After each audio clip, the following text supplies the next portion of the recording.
Dobar dan, dragi moji. Dobrodošli u novi video. Danas pravimo trougao sa žele bombonama. Ukoliko vas zanima ovaj recept, ostanite u nastavku na ovom kanalu.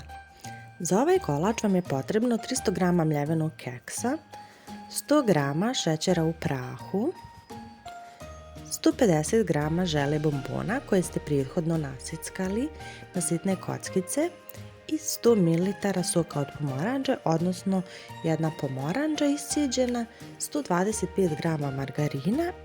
Margarin sam istopila 10 sekundi u mikrotalasnoj. Prelijete ovako preko ove smjesi, sve to fino izmiješate i sjedinite. Zatim ovu smjesu izlijete na alu foliju. Možete da formirate oblik rolata, možete da formirate oblik štangli ili oblik trougla, ovako kao što sam ja radila na ovom videu. Ovako formiran i oblikovan kolač stavite u frižider ili u zamrzivač da vam se stegne ova smjesa.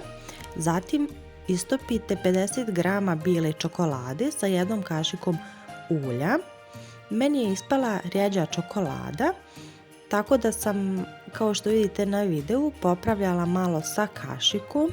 Vi naravno možete da koristite i tamnu čokoladu za prelivanje ili da jednostavno preko ovog kolača pospijete mljeveni keks.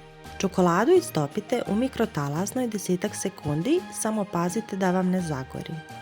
Ukoliko pravite postnu verziju ovog kolača, koristite tamnu čokoladu, dodajte 2 kašike ulja. Pišite mi u komentar kako vam se svidio ovaj kolač, isprobajte ga ako želite, a mi se čujemo u nekom narednom videu. Ćao!